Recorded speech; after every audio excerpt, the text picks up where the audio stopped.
बिस्मिल्लाहिर्रहमानिर्रहीम। आज हम अरेज पढ़ेंगे। पीएचपी में अरेज कैसे काम करती हैं, अरेज होती क्या है और ये वेरिएबल से किस तरह डिफरेंशिएट करती है। सबसे पहले आपको वेरिएबल का कंसेप्ट क्लियर होना चाहिए कि वेरिएबल जस्ट नुमा एक कंटेनर है, एक बाल्टी की तरह होता है। जिस बाल्टी के अंदर कुछ पड़ा होता है लेकिन ऊपर कुछ नाम लिखा होता है। तो हम नाम के ज़रिए बाल्टी के अंदर वाली चीज़ को हम एक्सेस करते हैं, ठीक है। तो वेरिएबल तो ये है कि एक बाल्टी है और उसके अंदर एक ही वैल्यू है इन शॉर्ट टर्म। तो अरे को अगर हम वेरिएबल के कंट्रास्ट से डिफाइन करेंगे तो उसका ये है कि जिस तरह एक अलमारी होती है ना, तो अलमारी पूरी का एक नाम रख लेते हैं कि बर्तनों वाली अलमारी, मिसाल के तौर पे बर्तनों वाली अलमारी। अब अलमारी में क्या है, 10 दराज हैं। तो दराज नंबर 1 में जो है ना एक प्लेट पड़ी है, दराज नंबर 2 में चम्मच पड़ी है, दराज नंबर 3 में कुछ जग पड़ा है, इस तरह करके ना। तो हम इसको अब दराज पे चिट्टे भी हैं, ठीक है, चिट्टे भी आप लगा सकते हो। और वैसे रैंकिंग के हिसाब से कि अच्छा आप किसी बच्चे को कहते हो कि वो जो बर्तनों वाली अलमारी है ना उसमें जाओ और जो तीसरे दराज में जो भी चीज़ पड़ी है ना उसको ले आओ, तो डेफिनेटली फिर उसी हिसाब से जो है ना बच्चा दराज को काउंट करके जाएगा और जो भी चीज़ है वो लेके आ जाएगा। तो रे का कंसेप्ट एक अलमारी की तरह का है, ठीक हो गया, कि उसका एक ही नाम है लेकिन उसके अंदर काफ़ी स्लॉट्स हैं। और फिर हम अरे के नाम के हिसाब से स्लॉट नंबर को जो है ना एक्सेस करते हैं ताकि उसके अंदर, उस स्लॉट के अंदर जो भी वैल्यू है वो एक्सेस हो जाए। वेरिएबल में बस नाम के हिसाब से जो भी चीज़ है वो एक्सेस हो जाती थी, लेकिन अरे में नाम के साथ साथ एक स्लॉट नंबर भी देना पड़ता है, ठीक है। तो वो चीज़ एक्सेस होती है। तो ज़रा असली काम की तरफ आते हैं, कोड की तरफ आते हैं। एक नई फाइल बना लेते हैं।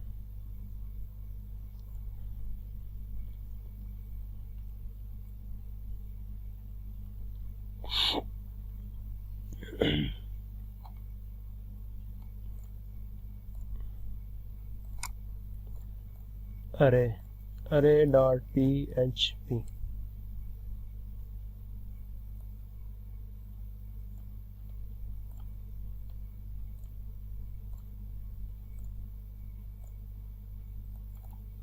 ठीक हो गया, फाइल ओपन हो गई है।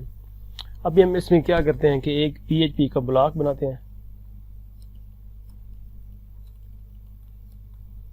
हाँ, कल हमने काम किया था, सॉरी जो पहले क्लास थी उसमें हमने एक काम सबलाइन पे किया। आज हम ये नोटपैड प्लस प्लस पे कर रहे हैं, एक ही बात है, कोई फ़र्क नहीं है, दोनों टेक्स्ट एडिटर है।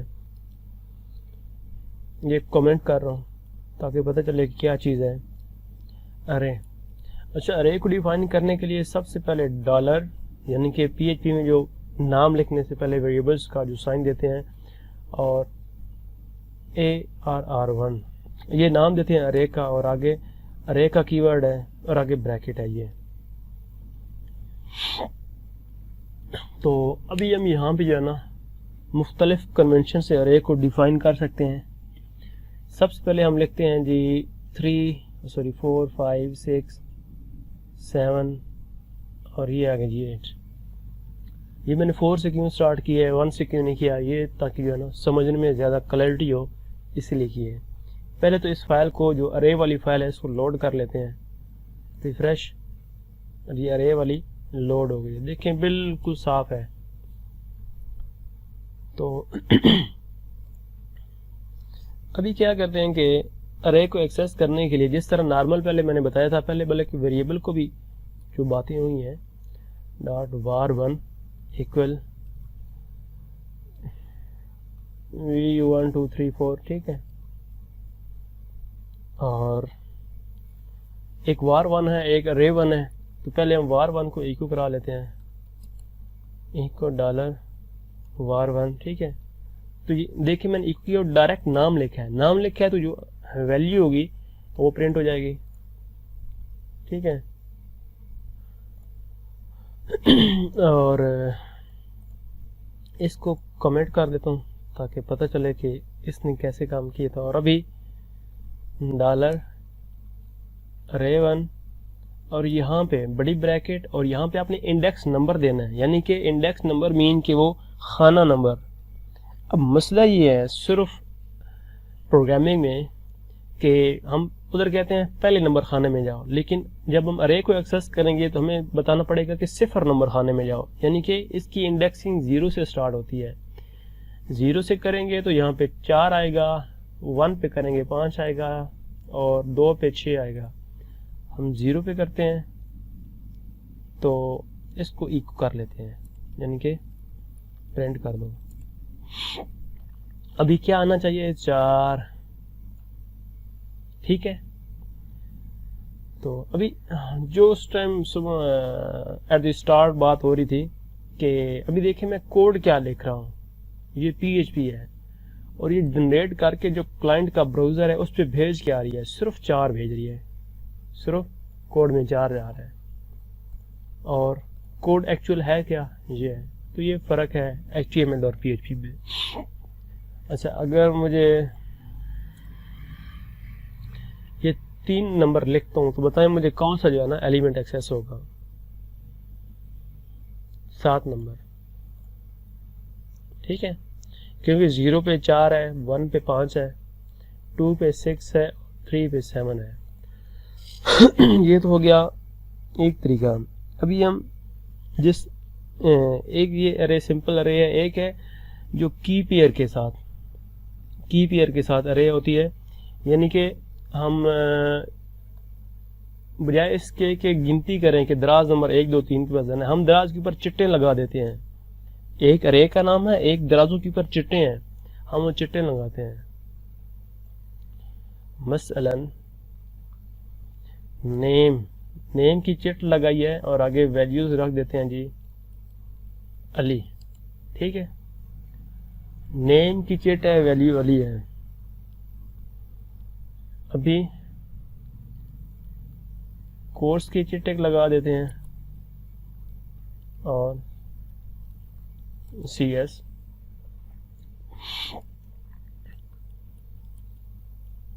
नंबर की चिट और 1 2 3 4, ठीक हो गया जी। तो अभी हम इसको इस तरीके से एक्सेस करेंगे।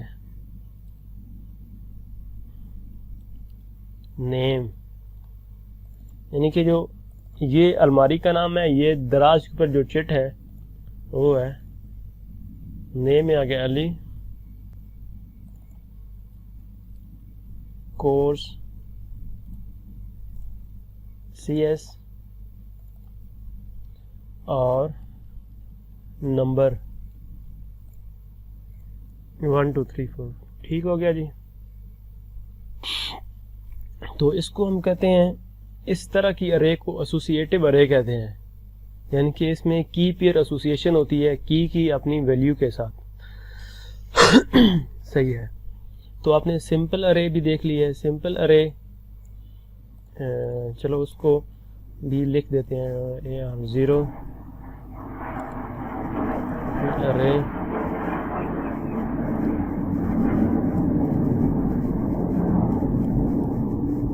सही है। ये सिंपल अरे है, ये एसोसिएटिव अरे है और एक अरे को एक्सेस करने का तरीका जो है ना वो इस हिसाब से है, और एक को यानी कि एक को इंडेक्सिंग के हिसाब से एक्सेस करते हैं, एक को की के साथ एक्सेस करते हैं। अच्छा, कुछ अरेज PHP में यूज़ हो रही हैं, उनको हम ग्लोबल अरेज कहते हैं, जिस तरह पोस्ट हो गई, गेट हो गई, रिक्वेस्ट हो गई, सेशन हो गया। तो इनमें जो भी वैल्यूज़ होती हैं फिर हम वो एक्सेस कर लेते हैं, लेकिन उनके लिखने के ख़ास तरीक़ाकार है। मसलन आपको HTML में फॉर्म्स जो है ना हमने देखे थे कि जब हम फॉर्म सबमिट करते हैं तो अगले पेज पे जाते हैं, तो अगर हम फॉर्म का जो मेथड है वो गेट रखें तो अगले पेज पे आप गेट अरे को चेक कर लें, उसमें वो सारी वैल्यूज़ खुद ब खुद होंगी, क्योंकि वो गेट अरे में चली जाती है। अगर आपने मेथड पोस्ट रखा फॉर्म का तो फिर आप पोस्ट अरे को चेक कर लें, उसमें आपको वैल्यूज़ मिल जाएंगी। इस तरह अगर आपने सेशन में कुछ वैल्यूज़ रखी हैं सेशन अरे में, तो फिर आप उसको भी उसी तरीके से चेक कर सकते हैं, उसमें से वैल्यू जो है ना उसमें रख सकते हैं, उसमें से वैल्यू उठा सकते हैं। तो इसका तरीका डॉलर अंडरस्कोर और कैपिटल में get dollar underscore post dollar underscore session dollar underscore request dollar underscore server और एक और है डॉलर अंडरस्कोर फाइल। तो ये चंद एक अरेज हैं जो कि इस्तेमाल होती है। नॉर्मल जो है ना हम ये 3 और ये चौथी जो है ना ये अरे इस्तेमाल कर रहे होते हैं नॉर्मली। इसमें जो फॉर्म अगर आपने गेट के थ्रू सबमिट किया है या जो यूआरएल में आप एक पेज पे और यूआरएल में कुछ वैल्यूज़ आई हैं उनको एक्सेस करने के लिए गेट को हम यूज़ करते हैं। अगर एक फॉर्म आपने पोस्ट के थ्रू सबमिट किया है तो उसकी वैल्यूज़ को एक्सट्रैक्ट करने के लिए इसमें से देखते हैं। और अगर आप ने लॉगिन सेशन में कुछ चीज़ें रखी हैं तो उसको इस में देखते हैं। और अगर आपने सेशन अरे में कुछ चीज़ रखी है तो आपको इधर से मिलेगी। ऐसे नॉर्मली जो हम किसी यूज़र को या एडमिन को जब हम लॉगिन कंसिडर कराते हैं कि अब तुम लॉगिन हो गए हो, तो उसके बैक एंड पे ये सेशन काम आ रहा होता है। हम क्या करते होते हैं कि जैसे जो टेबल है एडमिन का यूज़र का, अगर उसमें हमें यूज़र नेम और पासवर्ड जो कि लॉगिन पेज पे यूज़र ने डाला होता है तो वो मिल जाए, तो फिर हम उसकी डिटेल जो है ना कुछ सेशन में रख देते हैं। फिर हम उसको देख के ना ये कंसिडर करा लेते हैं कि हम लॉगिन हो गए हैं। और फाइल्स के जब हम क्या करते हैं, कोई तस्वीर वगैरह ब्राउज़ करते हैं, कोई फाइल ब्राउज़ करते हैं, MP3 हो गई या कुछ भी कोई भी चीज़ जब ब्राउज़ करते हैं तो वो उसकी सारी डिटेल जो है ना वो इस ग्लोबल अरे में होती है। तो अरे के लिए इतना ही कि इसको डिक्लेयर कैसे करते हैं और इसमें से जो वैल्यूज़ ख़ास कर वैल्यूज़ लेते कैसे हैं, ये मेन चीज़ थी। तो ठीक है, आज के लिए